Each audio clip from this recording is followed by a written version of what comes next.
Okay, so untuk hari ini tajuk 3.3 tentang seni bina. Okay, so apa yang awak perlu tahu tentang tajuk ini adalah maksud seni bina. Okay, apa itu seni bina? Seni bina adalah suatu seni ataupun satu kepakaran ataupun satu kelebihan untuk mereka bentuk sesuatu binaan yang mempunyai fungsi-fungsi tertentu. Okay, so kita tengok kerajaan masyarakat kerajaan alam Melayu ini, kita tengok apa hasil seni bina yang mereka bina. Okay, iaitu candi, perkapalan dan juga sistem pengairan. Okay, tengok kerajaan Funan. Okay, dalam kerajaan Funan, mereka mampu membina kapal yang sangat besar hingga boleh membuatkan 700 orang dan juga 1000 tan kargo barangan. Okay, jadi mereka ini juga terkenal dengan pembinaan perahu panjang yang boleh membawa 100 orang penumpang. Ada juga sistem pengairan yang dibuat masa zaman kerajaan Funan ini, di mana sistem pengairan ini tujuan dia adalah untuk mengawal limpahan air dan juga mengalirkan air masin keluar daripada tanah pertanian.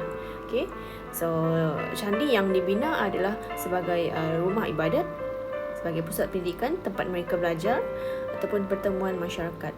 So candi yang ditemui pada masa itu ialah Candi Go Chaiti di Okkyo. Okay, kita tengok kerajaan Angkor. Kita tengok apa seni bina yang mereka buat. Okay, kerajaan Angkor ini sering dikaitkan dengan kegiatan pertanian. So, mereka ini mencipta barai. Apa barai? Adalah tempat menakung air. Okay, so barai ini dia dapat menampung 30 juta liter air padu. Untuk apa tujuan pembinaan barai ini? Untuk apa? Untuk mengalirkan air ke sawah-sawah padi. Okay, jadi seni bina kerajaan Angkor yang masyhur pada masa itu ialah Angkor Wat dan juga Angkor Thom.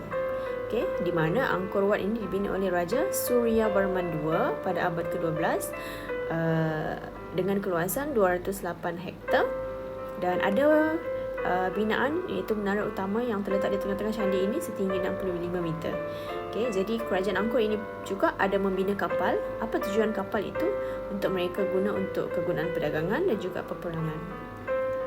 Okay, so kita tengok kerajaan Champa. Kerajaan Champa ini kita tengok candi yang dibina di lembah Mison, candi di Dongduong dan juga candi di Ponagar. So ini awak boleh tengok gambar candi dia. Candi ini adalah pusat keagamaan mereka. Okay. Kemudian kita tengok kerajaan Sriwijaya juga membina candi, seni bina dia. So seni bina candi yang terkenal ialah Candi Muara Takus dan juga Candi Muara Jambi di Sumatera. Okay, so ada juga mereka ini membina kapal. Jadi ibu kota Sriwijaya masa itu adalah pusat untuk mereka ini membina kapal. Kalau ikut catatan Cina, Palembang juga adalah tempat mereka membina kapal. Okay, Palembang salah satu pusat binaan untuk mereka membuat kapal-kapal Melayu. Okay, Kunlun Po nama dia. Okay, kapal-kapal ini sangat besar, boleh berlabuh hingga ke Pelabuhan Tonkin dan juga Tenggara China. Okay, jarak yang jauh lah. So ini ada gambar ukiran tugu di Bukit Seguntang, Palembang. Okay, menggambarkan kapal-kapal era Sriwijaya yang begitu hebat. Okay, kemudian kerajaan Majapahit. Majapahit juga banyak seni bina candi. Okay, contohnya Candi Tikus di Jawa Timur dan juga Candi Eto di Jawa Tengah. Okay, kemudian mereka juga ada buat pintu gerbang. Okay, contohnya Gapura Wiringin Lawang, pintu gerbang laluan raja dan juga Gapura Bajang Ratu, iaitu pintu masuk ke dalam sebuah bangunan suci di Jawa Timur. So ini gambar Candi Ceto. So di Kedah Tua ada juga binaan candi untuk agama Hindu dan Buddha di Lembah Bujang. Okay, jadi tinggalan candi Buddha yang paling masyhur ialah di Bukit Coras, di Bukit Pandiat dan juga di Bukit Mariam. Manakala candi Hindu yang masyhur pada masa itu ditemui di Bukit Batu Pahat dan juga di Bendang Dalam. Jadi mereka ini membina candi mendapat pengaruh daripada kerajaan Chola India. Okay, ada juga seni bina arca Hindu Buddha yang ditemukan di lokasi tersebut lah. So ini gambar candi Batu Pahat. Okay, kita pergi ke kerajaan Gangga Negara. Okay, kerajaan Gangga Negara mereka ada menemui seni bina patung Buddha.